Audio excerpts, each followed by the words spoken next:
This is a small seafood noodle shop that serves surprisingly fresh food. It isn't located right in the city center, and it's easy to pass by without noticing. So, even though the food is good, not many visitors seem to know about it. The main seating area was a little crowded, so I moved over to the left side. The menu had several different noodle combinations. There were mixed bowls with different meats and seafood, but this shop is especially known for two things: fresh squid and peeled mantis shrimp. I ordered a bowl with mantis shrimp, squid, and beef. On the table there was house chili paste, fresh chili, kumquat, and garlic. Before eating, I wiped the spoon and chopsticks. This is a very common little habit for many Vietnamese people when eating outside. It doesn't mean something is definitely dirty. It's more like a small, pre-meal ritual. Next, I squeezed in some kumquat. Seafood broth can be quite bold and salty. The kumquat doesn't actually remove the salt, of course, but the acidity makes the broth taste fresher, lighter, and more balanced. A little heat. The key word is a little, especially with the chili at this place. I also ordered an extra portion of vegetables. The vegetables have been quickly blanched in hot water instead of being served completely raw. Let's take a closer look at the two main ingredients. First, the squid. It looked fresh, thick, and firm. The texture was slightly chewy, but still tender enough to eat comfortably. And this is the mantis shrimp. It had already been removed from the shell, so all I had to do was pick it up and eat it. No tools, no struggle, no seafood engineering degree required. The flavor was naturally sweet, and it worked really well with the rich broth. Overall, this was a satisfying bowl. The broth was rich, the seafood tasted fresh, and there was enough beef to make the bowl feel complete. The chili added a serious kick, maybe a little more serious than I expected. But with the kumquat and vegetables, everything became more balanced. This wasn't an expensive or luxurious meal. It was simply warm, filling, and full of flavor. Sometimes, that is more than enough. After finishing the bowl, I went outside to pay.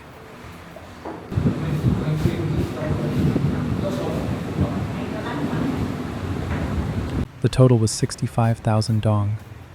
For a bowl with squid, peeled mantis shrimp, beef, and vegetables, I thought the price was reasonable. I handed over the money, received my change, and returned to my motorbike.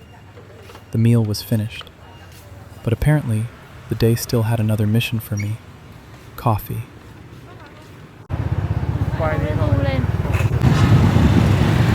On the way to the coffee shop, I returned to one of Vietnam's most unpredictable daily experiences: traffic. Vietnamese traffic can look chaotic if you aren't used to it. There are motorbikes coming from different directions, people changing lanes, and occasionally, someone cuts directly in front of you just to make sure you're still paying attention. Thank you, sir. I was awake before, but now I was extremely awake. If you visit Vietnam and you aren't confident riding a motorbike, I really wouldn't recommend learning in busy traffic. Hiring a local driver or using a ride-hailing app is usually the safer and easier option. Depending on the area and the time, a motorbike ride can cost around 7,000 dong per kilometer. It's affordable, convenient, and you can spend more time looking at the city, instead of wondering whether another motorbike is about to appear from another dimension. After riding through a few more streets, I finally reached the area near the coffee shop. The place is called Vu Lab, and just like the noodle shop, it isn't somewhere you would easily notice from the main road. The entrance is hidden inside a narrow passage. Walking through it felt less like entering a cafe, and more like starting a small side quest. You keep walking, trusting the directions, and hoping there really is coffee at the end. Fortunately, there was.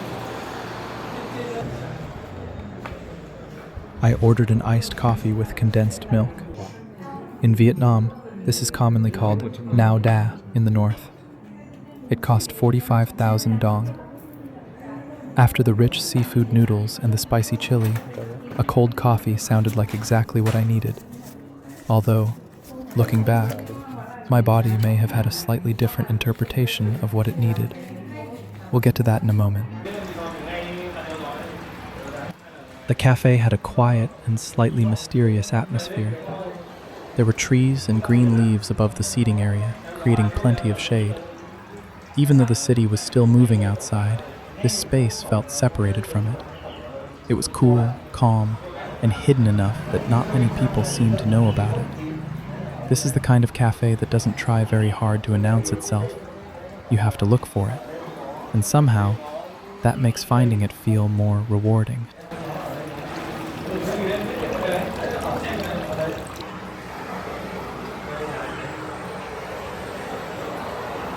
I sat there for a while and slowly finished the coffee. It was strong, sweet, cold, and very Vietnamese. And then, the coffee began to prove its quality. You see, one possible sign of a good coffee is the flavor. Another is the smell.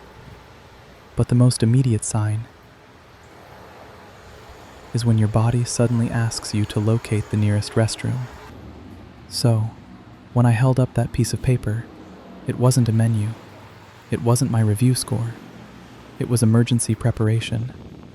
5 stars for the coffee. Immediate response from the digestive system.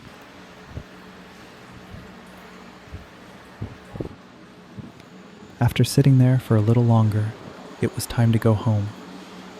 Nothing about this day was especially dramatic. I ate a bowl of seafood noodles, survived the traffic, passed through a few familiar streets, and found a hidden cafe.